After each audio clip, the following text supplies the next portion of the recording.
You know, there are some mornings you wake up and everything feels normal. Just another day, just another shift. December 6th, 1907 started exactly like that for me. I had no idea I was about to live through the worst mining disaster in American history. My name's not important now. What matters is what I saw, what I survived, and what 362 men didn't. Let me take you back to a cold Friday morning in Monongah, West Virginia. Because this isn't just history. This is about real people who walked into a mountain and never came back out. Monongah wasn't much to look at, I'll be honest with you. It was a company town, like so many others scattered across West Virginia at the turn of the century. The Fairmont Coal Company owned pretty much everything. The houses we lived in, the store where we bought our food, even the church where we prayed. And of course, they owned the mines. There were two main mines in Monongah, both operated by Fairmont Coal. We called them Mine Number 6 and Mine Number 8. They weren't separate, really. They connected underground. One massive network of tunnels and chambers carved into the mountain. I worked in Number 6. The town itself sat in a valley along the West Fork River, about 4 miles from Fairmont, the county seat. In 1907, maybe 3,000 people called Monongah home. Most of us were immigrants or the children of immigrants. Italian families, Polish families, Greeks, Hungarians, Russians. We came from all over Europe, chasing the promise of work and wages. My own family had come over from Eastern Europe when I was just a boy. We didn't all speak the same language. We didn't all eat the same food or worship in the same churches. But underground we were all the same. We were miners, and we depended on each other to stay alive. The company houses were simple wooden structures, most of them painted the same drab color. Rows and rows of identical homes marching up the hillsides. You could tell which families had been there longest by which houses had curtains in the windows or flowers planted in front. My wife had planted flowers that first spring we moved to Monongah. She wanted to make the place feel like home. The mine itself dominated everything. You could see the tipple from anywhere in town. That's the structure where they sorted and loaded the coal. It towered over everything else. This giant wooden framework that creaked and groaned as the coal cars moved through it. The sound of that tipple was the soundtrack of Monongah. Day and night you'd hear it, the rumble of coal being dumped, the clatter of the cars, the shouts of the men working there. At night, when everything else quieted down, you could still hear it. A constant reminder of what put food on our tables and roofs over our heads. Let me tell you what it was like to be a coal miner in 1907, because unless you've done it, you can't really understand. First, forget everything you might know about modern mining. This wasn't like that. Not even close. We went down into those mines with oil lamps attached to our caps. Open flames. In a place where explosive gases could build up in poorly ventilated areas.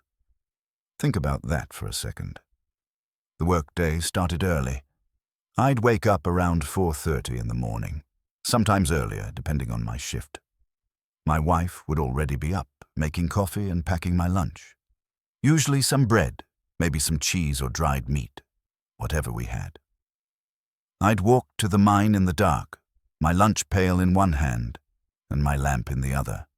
You could see the lights from other miners' lamps bobbing along the paths, like fireflies converging on the mine entrance. At the entrance, we'd gather with our crews. The mine foreman would give us our assignments for the day, which section we'd be working, what kind of work needed doing. Then we'd head inside. The main tunnel entrance was timbered with heavy wooden beams. As you walked deeper into the mine, the daylight behind you would fade until all you had was your lamp. The walls pressed in close on either side. The ceiling hung low overhead. Tall men had to stoop. And the smell. That's something people don't talk about much. The mines had a smell, damp earth and coal dust and timber and the oil from the lamps and the sweat of men. After a while, you didn't notice it anymore. But when you first started, it hit you hard. The temperature underground stayed pretty constant year-round. Cool, but not cold. In winter, it was actually warmer than being outside. In summer, it was a relief from the heat, but it was always damp. Water dripped from the ceiling in places. Puddles formed on the floor.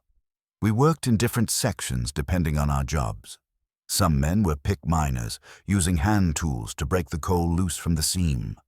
Others loaded the coal into cars. Still others worked on laying track or tending to the mules that hauled the coal car. I was a pick miner mostly. Hard work. You'd swing that pick for hours, breaking chunks of coal away from the face. The coal dust would get everywhere, in your nose, your mouth, your eyes. You'd cough it up for hours after your shift ended. Black lung, we called it. Most miners developed it eventually. Your lungs would fill with coal dust over the years until you couldn't breathe right anymore. I knew men who'd spend their last years gasping for air, drowning on dry land. But that was just part of the job. We accepted it. The real danger, though, that came from other things. Cave-ins could happen without warning. The wooden support beams would crack and suddenly tons of rock would come crashing down. If you were lucky, you'd hear the warning signs.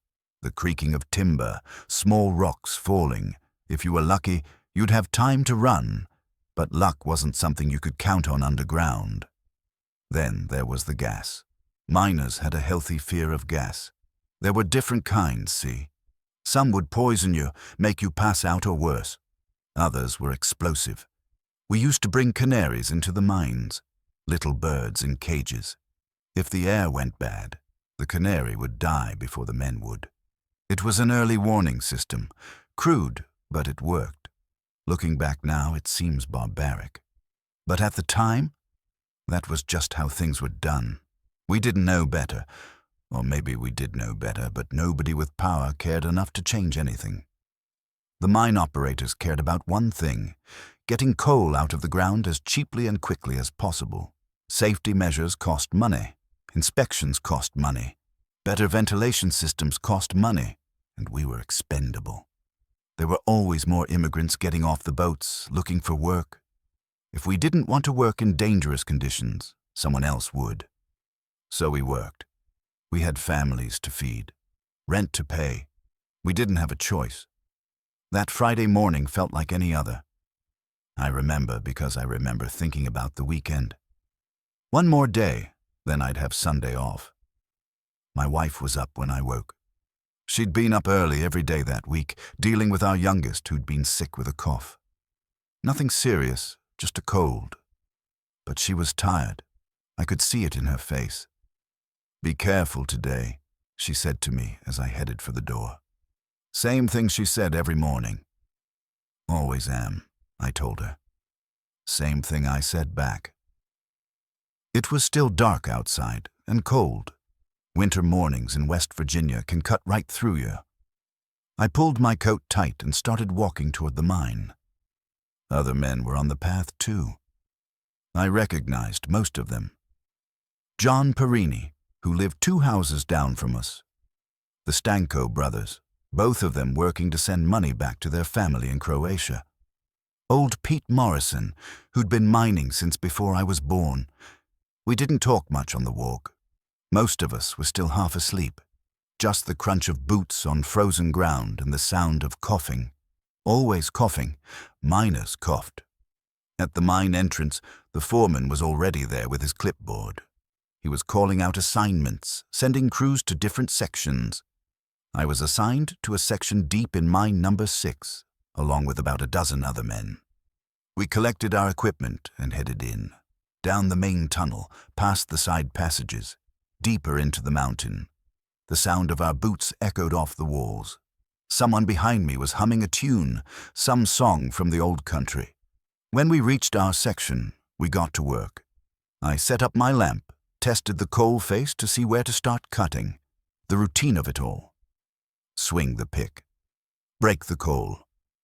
Load it into the car. Repeat. The thing about mining is that it's monotonous until suddenly it isn't. You fall into a rhythm. Hours can pass and it all blurs together, the same motions over and over. That morning I worked for maybe 2 hours.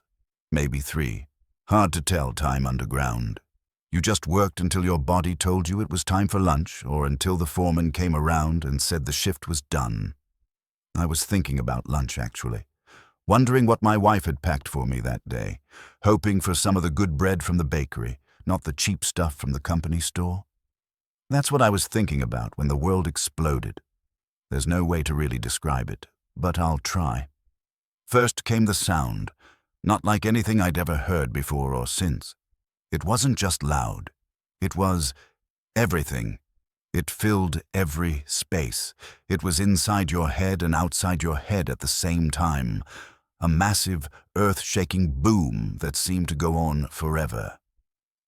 Then the shock wave hit. A wall of air and debris that picked me up and threw me against the tunnel wall like I weighed nothing. The air was knocked out of my lungs. I couldn't breathe, couldn't see, couldn't hear anything except this high-pitched ringing. I don't know how long I was on the ground. Seconds, minutes. Time didn't work right anymore. When I could finally think again, my first thought was that the whole mine had collapsed, that I was already dead and just didn't know it yet. But I wasn't dead. I was lying on the ground in complete darkness. My lamp had been blown out. All the lamps had been blown out. The darkness underground isn't like darkness on the surface. It's absolute. It's a darkness so complete that you can't see your hand in front of your face. Can't see anything. Just nothing. I could hear men screaming, groaning, calling out for help in a dozen different languages. I tried to stand up and immediately fell back down. My leg was hurt. I couldn't tell how bad. Everything hurt, actually. But I was alive. That was something. "Is anyone there?" I called out. My voice sounded strange in my own ears. Muffled, distant. "Here," someone shouted back. I couldn't tell who. Couldn't tell how far away they were. Sound was wrong too. Everything echoed weird in the darkness. I fumbled for my lamp, found it on the ground nearby. The glass was broken, but maybe I could still light it. My hands were shaking so bad I could barely strike the match. When the lamp finally caught, the small circle of light felt like a miracle. I held it up and looked around. The tunnel had partially collapsed. Timber beams hung at crazy angles. Rock and cold debris covered the floor, and men. I could see other men now, some standing, some sitting, some lying still. Too still. "We need to get out," someone said. I think it was Perini. His face was covered in coal dust and blood, but I recognized his voice. But which way was out? The explosion had disoriented everyone. The tunnel looked different now. Debris blocked some passages. Others looked like they might collapse at any moment. And then we smelled it. Gas. Afterdamp, we called it. The poisonous gas that follows an explosion. Carbon monoxide and other things that'll kill you just as sure as the blast itself. "We need to move," I said. "Now." Those of us who could walk started helping those who couldn't. We formed a line, each man keeping a hand on the shoulder of the man in front. Moving slowly through the darkness, trying to find our way to the surface. Behind us, we could hear more sounds. Rumbling. Small cave-ins. The mine was still settling. Still dangerous. We didn't know it then, but we were some of the lucky ones. We'd been far enough from the center of the blast to survive. Deep enough in the mine that the structure around us had held, at least partially. Closer to the entrance, the devastation was complete. Moving through that tunnel was like being in a nightmare. Every step felt like it might be your last. Every breath might be poisoned air. We had maybe 6 or 7 men in our group who could walk, another 3 or 4 who were hurt bad but could be helped along, and 2 who we had to carry. One of the carried men was already dead, I think. But we didn't leave him. You don't leave people underground. That's the code. Dead or alive, everyone comes out. The main tunnel had partially collapsed about 50 yards from where we'd been working. Huge rocks and timber beams blocked the way. We could see a small gap near the top, but it looked unstable, like the whole thing might come down on us if we weren't careful. "We have to try," Perini said. "Can't go back, only forward." He was right. Behind us was only more tunnel going deeper into the mountain. If we went that way, even if we avoided the gas and the cave-ins, we'd just be trapped, waiting to die slowly instead of quickly. So we started climbing over the debris, one man at a time, testing each rock before putting weight on it, passing our injured along carefully. I went about halfway through the group. My leg was hurt, but I could still move. Men who were hurt worse needed more help. As I climbed, I tried not to think about the weight of rock above us, tried not to think about what might happen if the tunnel collapsed while we were in this gap, tried not to think about much at all, really, just focused on the next handhold, the next step. When I got through to the other side, I turned back to help pull the next man through. It was slow going. Maybe took us 20 minutes to get everyone through that gap, 20 minutes that felt like hours. On the other side, the tunnel looked better, less damage. We started moving faster, hoping we were close to the entrance, hoping we'd see daylight soon. But then we hit another problem. The air was getting worse. You could feel it, that heavy feeling in your chest, that slight dizziness that meant the gas was building up. "Cover your mouths," someone said. Like that would help much. But we did it anyway. Pulled our shirts up over our noses and mouths. Tried to take shallow breaths. One of the men started coughing violently, then he dropped to his knees. We stopped to help him, but he waved us off. "Keep going," he gasped. "I'll catch up." We didn't want to leave him, but we had to keep moving or we'd all end up like him. So we moved on, and I tried not to think about whether he'd actually catch up or not. The tunnel seemed to go on forever. Shouldn't we have reached the entrance by now? Had we somehow gotten turned around, taken a wrong passage in the dark? Then finally, up ahead, I saw something. Light. Real light. Not lamplight, but daylight filtering in through the dust and smoke. "There," I shouted. "The entrance." We stumbled forward, moving as fast as we could. The light got brighter, the air got better, and then we were out. Out of the mountain, out of the darkness, back in the world, but the world we came out into wasn't the one we'd left that morning. The scene outside the mine entrance was chaos. Pure chaos. Smoke and dust poured out of the mine opening. The wooden structures around the entrance were damaged or destroyed. Debris was everywhere. And people. So many people. Women from town had rushed to the mine when they heard the explosion. They were searching the area, calling out names, looking for their husbands, their sons, their fathers. Rescue workers were trying to organize, trying to figure out who was out and who was still down there. But it was hard. Everything was confusion. I collapsed near the entrance, just sat down hard on the ground. My leg was throbbing. My lungs burned from the bad air. But I was alive. I was out. Someone brought me water. I drank it without even looking to see who'd given it to me. It was the best water I'd ever tasted. "How many made it out?" I asked. The man who'd given me the water just shook his head. "Not enough," he said. "Not nearly enough." That's when it really hit me. The scale of this thing. This wasn't just an accident. This was catastrophic. I learned later that both mines had exploded almost simultaneously. Number 6 and Number 8. The blasts had been so powerful they destroyed the ventilation systems, collapsed tunnels, and filled the mines with poisonous gas. Hundreds of men had been underground when it happened. Hundreds. And only a handful had made it out. I watched as other survivors emerged from the mine. Some walked out under their own power, others were carried. All of them looked like ghosts, covered in coal dust and blood, eyes wide with shock. But after that first hour or so, the flow of survivors stopped.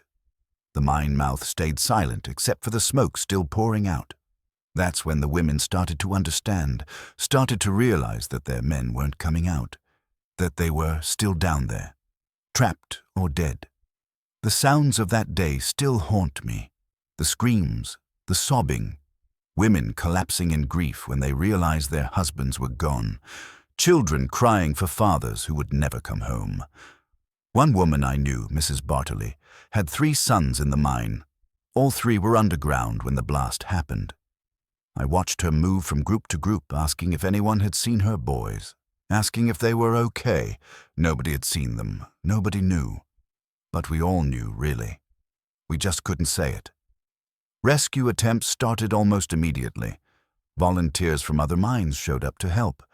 They tried to go back into the tunnels to search for survivors, but the conditions were impossible. The afterdamp was too thick. Men would go in and come back out minutes later, gasping for air, nearly poisoned. Some of them didn't come back out at all. The disaster started claiming more victims even as we tried to rescue the first ones. The mine company brought in breathing apparatus from somewhere. Crude things, not like the equipment rescuers use today, but they helped a little. Let men go deeper into the mine before the bad air drove them back. But even with the breathing equipment, progress was slow. Tunnels were blocked, the ventilation system was destroyed, and there was always the fear of another explosion, another collapse. As the day wore on, hope faded. At first, everyone believed we'd find survivors, pockets of men who'd been protected from the blast, groups who'd found safe air and were waiting for rescue. But as the hours passed with no sounds from the mine, no signs of life, that hope died. By nightfall, the reality was clear. This wasn't a rescue operation anymore. It was a recovery operation. We were looking for bodies now, not survivors. I spent that first night at a neighbor's house. My wife was there with our kids. She'd heard the explosion from our house and had come running to the mine. When she saw me walking out alive, she'd broken down crying. "I thought you were gone," she kept saying. "I thought I'd lost you."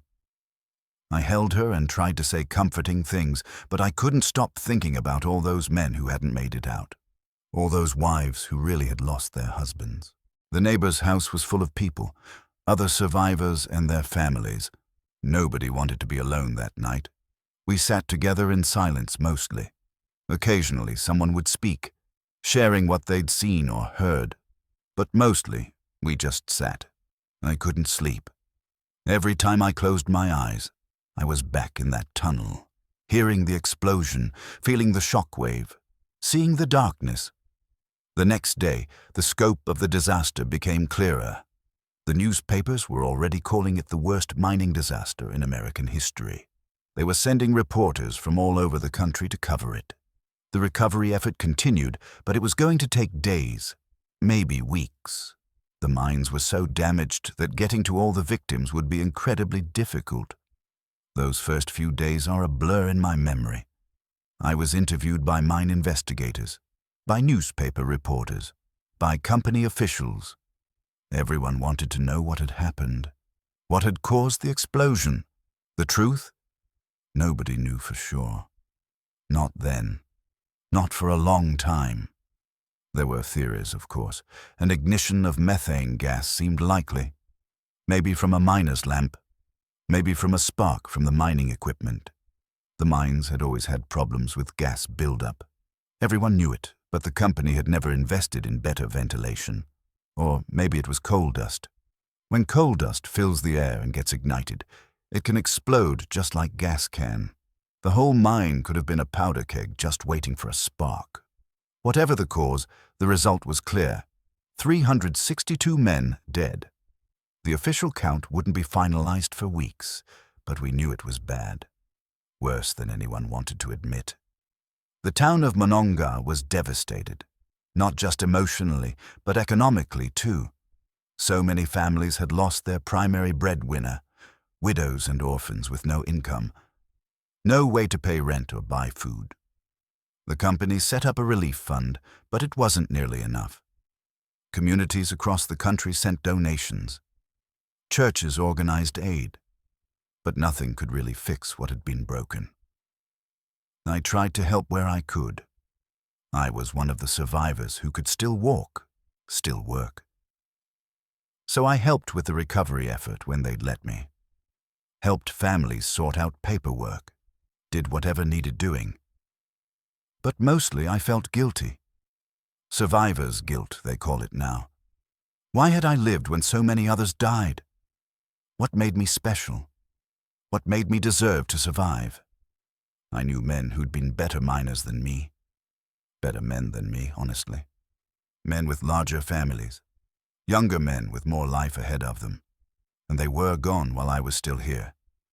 It didn't make sense. There was no logic to it. Pure chance had saved me. I'd been in the right section of the mine at the right time. That's all. But knowing that didn't make the guilt go away. The recovery of bodies took weeks.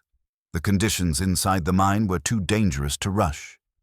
Rescuers had to clear debris, shore up weakened tunnels, and constantly monitor for gas. They'd bring out a few bodies at a time, sometimes just 1 or 2 in a day.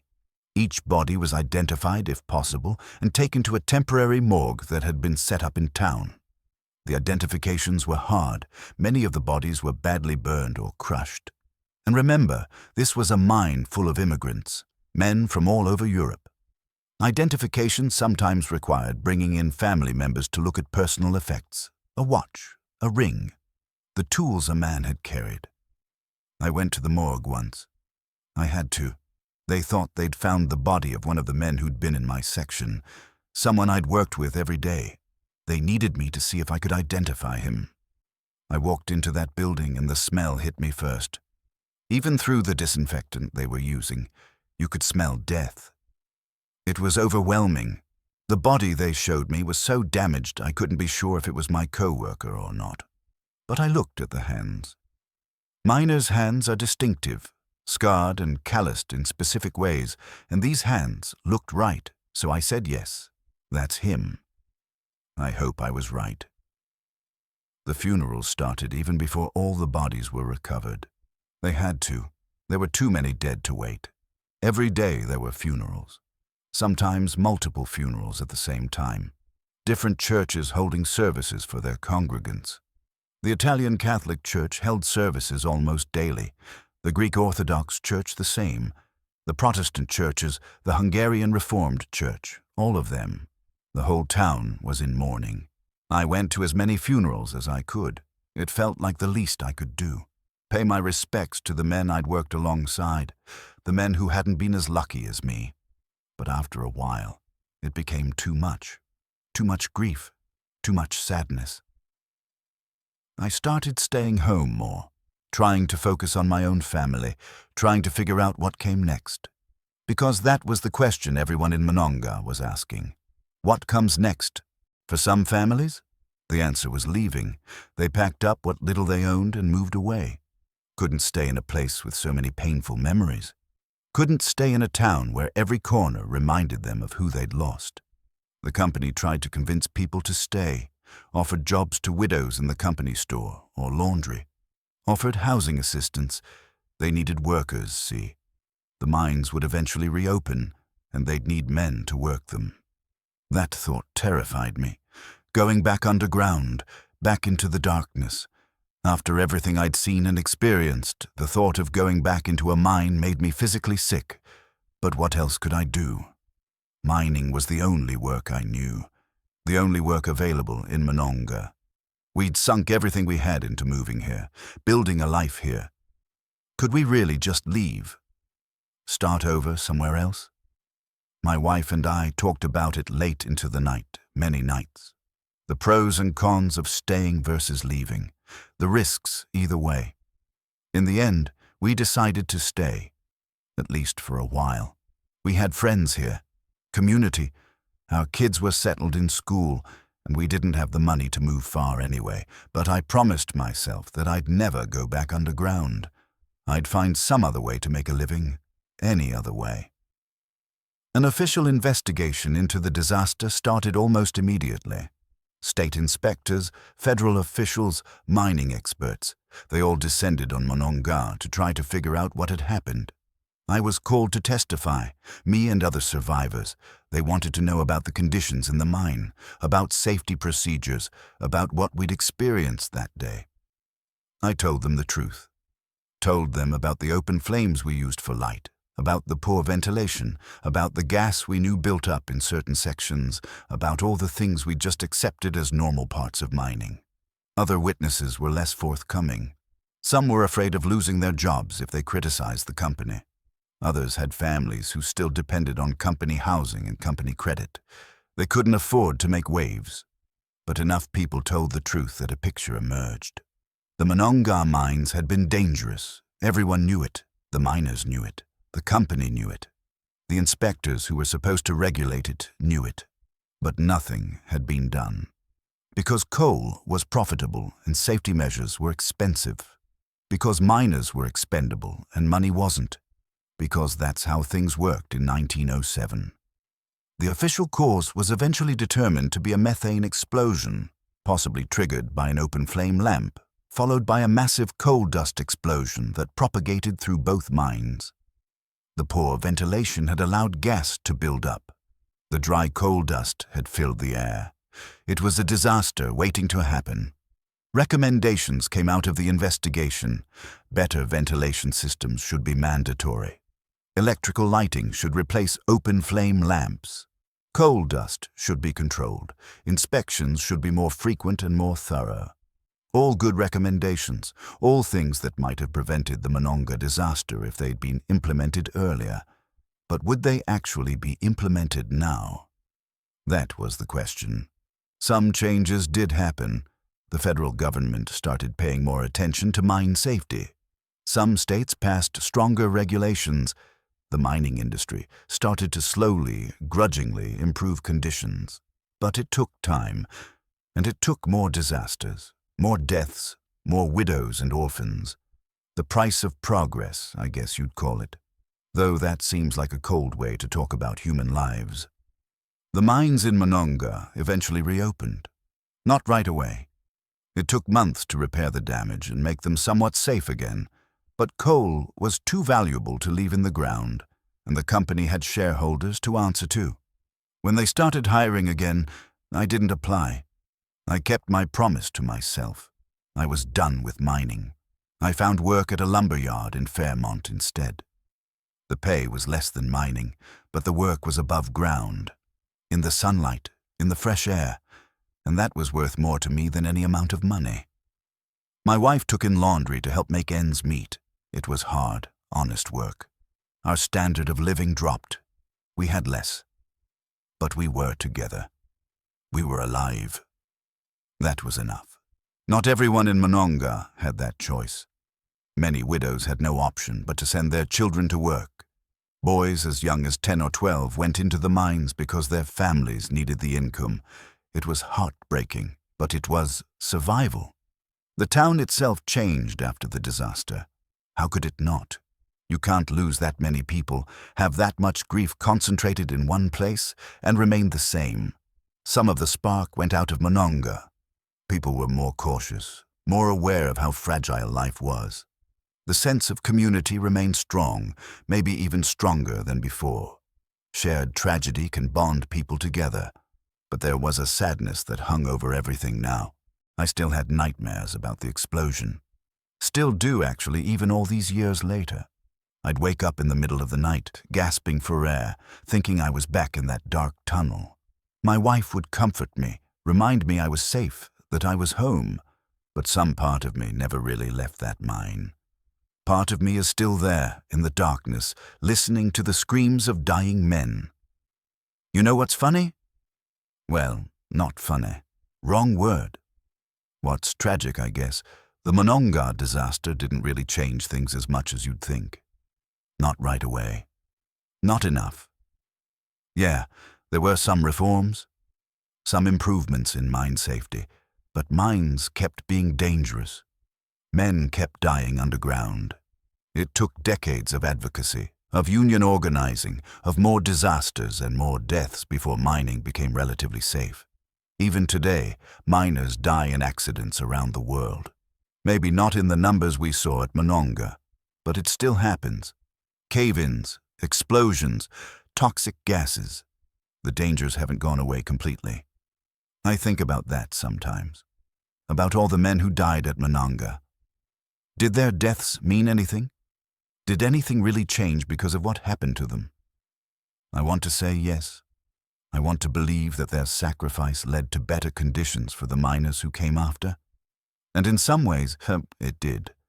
The disaster was a wake-up call.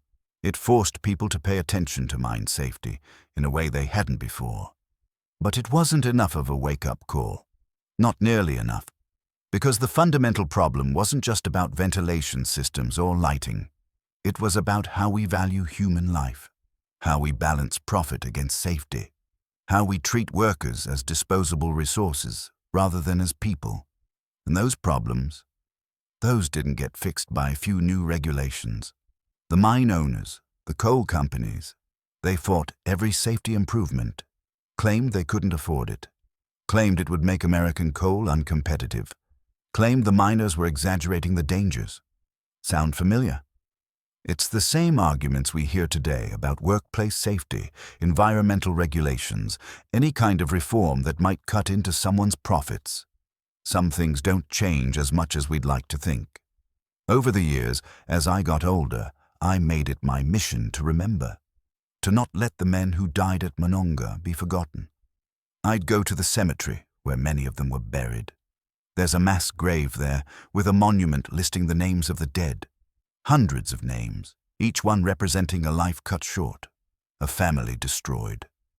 I'd read through those names sometimes, recognized some of them. Men I'd worked with, men I'd shared lunch with underground, men whose faces I could still picture in my mind. Giuseppe Serino, John Pavsic, Anton Stanko and his brother Peter, Tom Johnson, Mike Pyle. So many names, so many stories that would never be told. Some of the dead weren't even named on the monument. They were just listed as unknown or Italian or Hungarian. Immigrants whose names had been lost or misspelled beyond recognition. Men who died far from home and were buried in unmarked graves. That bothered me. Still bothers me. Everyone deserves to be remembered. Everyone deserves to have their names said aloud, to have someone acknowledge that they existed, that they mattered. I started collecting stories, talking to other survivors, to widows, to anyone who'd known the men who died. I'd write down what they told me. Little details about who these men were, what they cared about, what they dreamed of. Because they weren't just numbers. They weren't just statistics. They were real people with real lives. There was one man, I remember, who played the violin. Beautiful music. He'd play sometimes in the evening, sitting on his porch. The whole neighborhood would get quiet to listen. He died in the explosion. His violin survived, but no one in his family could play it. It sat silent. Another man was saving up to bring his mother over from Poland. He'd been working for 3 years, putting away every spare penny. He was almost there, had almost enough. Then the disaster happened, and his mother never got to see him again, never even got to visit his grave. These stories, they need to be told, they need to be remembered, because if we forget, if we let these men fade into history as just a number, then what was the point? What did they die for? I want to talk about something that people don't always consider, the real cost of coal. When you flip on a light switch, when you heat your home, you don't usually think about where that energy comes from. You don't think about the people who had to dig that coal out of the ground, the risks they took, the lives that were lost. Every lump of coal that came out of those Monongah mines had a story, had sweat and blood and sometimes life itself attached to it. And Monongah wasn't unique. It was the worst disaster, sure, but it wasn't the only one. Not by a long shot. Mining disasters happened all the time in the early 1900s. Smaller ones mostly. A few men killed here, a dozen there. They didn't make national news, didn't get investigated, just got written off as the cost of doing business. How many men died to power America's growth? To fuel the factories and steel mills and railroads? Thousands. Tens of thousands over the years, and not just in mining. In every dangerous industry, construction, manufacturing, transportation, workers dying because safety was seen as optional, because profit mattered more than people. I'm not saying we shouldn't have used coal. Energy was needed. Industry was important. But did it have to cost so many lives? Couldn't we have done better? The answer, I think, is yes. We could have done better. We should have done better. But we didn't. Not until workers organized, not until unions fought for better conditions, not until laws were passed and enforced. Progress came slowly, too slowly, paid for with the lives of working people. I lived in Monongah for another 15 years after the disaster, watched my kids grow up, saw the town slowly recover, or at least adapt to its new reality. The mines kept operating, just like I knew they would. Smaller crews than before, but still producing coal, still making money for the company. Some of the boys I'd watched grow up went into those mines, despite everything, despite knowing what had happened, because they needed work and mining paid better than other jobs. I'd see them walking to the mine in the morning, lunch pails in hand, and my heart would hurt. Wanted to grab them and shake them, tell them to run, to find any other work, to not make the same choices we'd made. But I didn't, because I understood. They had families to feed too, bills to pay, dreams of their own, and who was I to tell them not to take the best-paying job available? My wife and I eventually saved enough to move. Not far, just to Fairmont, away from the shadow of those mines, away from the constant reminders. We bought a small house there. Nothing fancy, but it was ours. And from our porch, we couldn't see the mine tipple, couldn't hear the rumble of coal cars. It was quieter, peaceful. I worked at the lumberyard until I couldn't work anymore. My lungs, damaged from years of breathing coal dust, finally gave out. Black lung caught up with me in the end, just like it caught up with most miners. But I had more time than many. More years with my family, more sunsets and birthdays and ordinary moments. I was grateful for that. Am grateful for that. So why am I telling you all this? Why does any of it matter now, more than 100 years later? Because the lessons of Monongah aren't just historical. They're relevant today. Worker safety still matters. Corporate responsibility still matters. The balance between profit and human life still matters. We've made progress, sure. Workplaces are safer now than they were in 1907. We have regulations and inspections and consequences for violations. People don't die in their hundreds in single industrial accidents anymore. Not in this country anyway. But workers still die. Construction workers fall from unsafe scaffolding. Chemical plant workers are exposed to toxic substances. Warehouse workers are injured by demanding quotas and inadequate safety measures. The specific dangers have changed, but the fundamental tension remains. Companies want to minimize costs. Workers want to stay alive and healthy, and somewhere in between is where we have to find the right balance. The men who died at Monongah didn't die for nothing if we learn from their deaths. If we commit to valuing human life over profit, if we demand better from the companies we work for and buy from. That's their legacy. That's what I want people to remember. Not just the statistics, not just the dramatic story of the explosion, but the principle underneath it all. That every worker deserves to go to work and come home safe. That no amount of profit justifies needless death. It seems simple, obvious even, but it's a principle that still gets forgotten. Still gets ignored when it's inconvenient or expensive to uphold. I'm old now. Most of the other survivors are gone. The widows and orphans of Monongah have passed on too. Soon there won't be anyone left who remembers the disaster firsthand. But the monument still stands in Monongah. The names are still there, carved in stone, and people still visit sometimes. School groups learning about local history. Descendants of the victims coming to see where their great-grandfather or great-great-grandfather is buried. I hope they keep coming, keep remembering, keep asking questions about what happened and why. Because those 362 men deserve to be remembered, deserve to have their stories told. They were immigrants chasing the American dream, fathers trying to provide for their families, young men just starting out in life, experienced miners who'd survived 100 close calls before the one that finally got them, They were Italian and Polish and Greek and Hungarian and Croatian and Russian and American born. They spoke different languages and practiced different faiths, but they were united in their work, united in their struggle, and united in their fate. I think about them often. Wonder what they'd think of the world today, the safety improvements that came too late to save them, the unions that fought for the rights they never had, the regulations that make modern mining, while still dangerous, far safer than it was in their day. Would they be angry that it took so long? That it took more deaths and more disasters before things really changed? Or would they just be glad that their deaths weren't completely in vain? I don't know. Can't know. All I can do is tell their story, keep their memory alive for a little while longer. You know what I remember most clearly about that morning?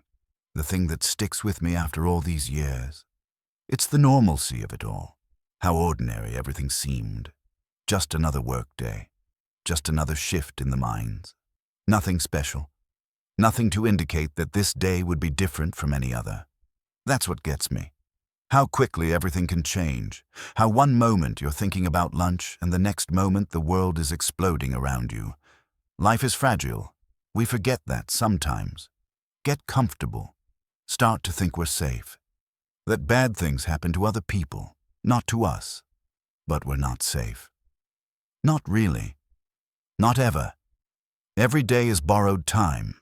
Every moment is a gift we don't always recognize as such. The men who died at Monongah didn't know it was their last morning. Didn't know they'd never see their families again. They kissed their wives goodbye, same as always. Told their kids to behave. Walked to work thinking about ordinary things. And then they were gone. I got a second chance. Got to come home to my family. Got to see my children grow up. Got to grow old with my wife. Got all these years that my co-workers didn't get. I don't know why, don't know what made me special or more deserving. I wasn't, I'm not, I was just lucky. Right place at the right time when the explosion happened. A few feet one way or the other, and I'd have been just another name on that monument. So I try to honor that luck. Try to live in a way that makes their sacrifice mean something.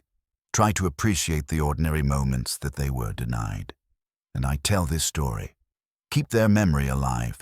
Make sure people know what happened at Monongah on December 6th, 1907. Because they deserve to be remembered. They deserve to have their story told. Every single one of them. I'm at the end of my life now. Don't have much time left. The black lung has caught up with me, and my body is worn out from years of hard labor. But I'm not afraid. I've lived a full life. Longer than I had any right to expect after surviving Monongah. I've been blessed in many ways. My kids turned out well. Didn't go into mining, thank God.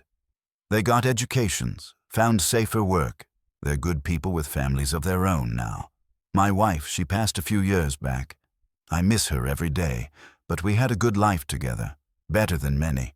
We made it work, despite the hard times, despite the nightmares and the grief that never fully went away. And I've done what I could to keep the memory of Monongah alive.